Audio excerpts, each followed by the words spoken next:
சீராக்கிட் ஞானம் அதிகாரம் 27.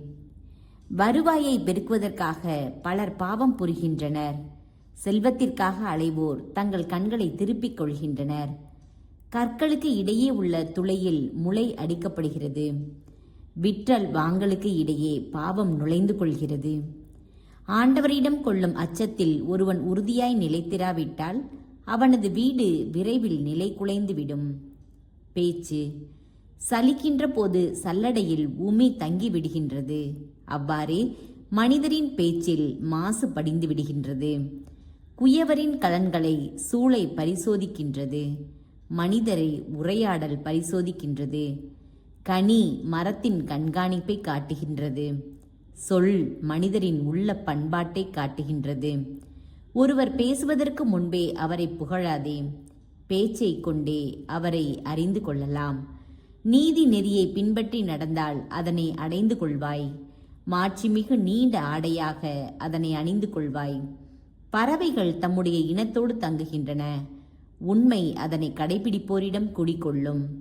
இறைக்காக பதுங்கி சிங்கம் காத்திருக்கின்றது. தீமை செய்கிறவர்களுக்காக பாவம் காத்திருக்கின்றது. இறை பற்றுள்ளோரின் பேச்சு எப்போதும் ஞானம் உள்ளது. அறிவிலிகள் நிலவு போல மாறுபடுவர். அறிவிலிகள் நடுவில் காலத்தை வீணாக்காதே. அறிவாளிகள் நடுவில் நிலைத்து நில். மூடரின் உரை வெறுக்கத்தக்கது. அவர்களின் சிரிப்பு பாவத்தை தூண்டவல்லது. அடிக்கடி ஆணையிடுவோரின் பேச்சு மெய்சிலிர்க்க செய்கின்றது. அவர்களின் வாய் சண்டை நம் காதுகளை மூட செய்கின்றது. செருக்குற்றோரின் வாய் சண்டை கொலைக்கு இட்டு செல்லும். அவர்களின் வசைமொழி கேட்பது வருத்தத்திற்கு உரியது. இரகசியங்களை வெளிப்படுத்துதல். இரகசியங்களை வெளிப்படுத்துவோர் பிறருடைய நம்பிக்கையை இழக்கின்றனர். ஆருயிர் நண்பர்களை அவர்கள் அடைய மாட்டார்கள். நண்பருக்கு அன்பு காட்டு. அவர்கள் மீது நம்பிக்கை வை. அவர்களுடைய இரகசியங்களை நீ வெளிப்படுத்திவிட்டால் அவர்கள் பின் செல்லாதே. ஏனெனில் ஒருவர் இன்னொருவரை கொலை செய்வதை போன்று நீ அடுத்திருப்பவரின் நட்பை கொன்றுவிட்டாய். உன் கையில் இருந்த பறவையை நழுவ விட்டது போல் அடுத்திருப்பவரை போக விட்டு விட்டாய். இனி நீ அவரை பிடிக்க மாட்டாய். அவரை தொடர்ந்து செல்லாதே. ஏனெனில் அவர் தொலைவில் சென்று விட்டார். கண்ணியின் நின்று தப்பியோடும் மான் போல் ஓடிவிட்டார். காயத்துக்கு கட்டு போடலாம். வசைமொழியை மன்னிக்கலாம். ஆனால் இரகசியங்களை வெளிப்படுத்துவோர் பிறருடைய நம்பிக்கையை இழக்கின்றனர். வெளிவேடம். கண்ணால் சாடை காட்டுபவர்கள் தீச்செயலுக்கு சூழ்ச்சி செய்கின்றார்கள்.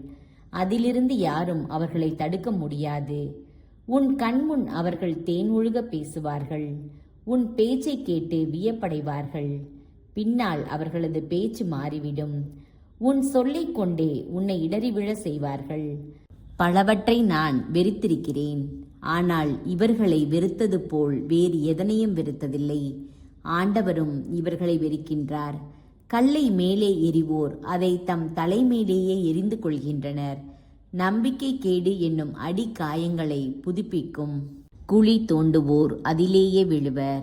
கண்ணி வைப்போர் அதிலேயே பிடிபடுவர். தீமை செய்வோரை தீமை திருப்பி தாக்கும். அது எங்கிருந்து வருகிறது என அவர்களுக்கே தெரியாது. ஏளனமும் பழி சொல்லும் செருக்குற்றோருக்கு உரியவை. பழிக்கு பழி அவர்களுக்காக சிங்கத்தைப் போல் பதுங்கி காத்திருக்கிறது. இறை பற்றுள்ளோரின் வீழ்ச்சியில் மகிழ்வோர் கண்ணியின் பிடியில் சிக்குவர். அவர்கள் இறக்கும் முன் துயரமே அவர்களை கொன்றுவிடும். சீற்றம்.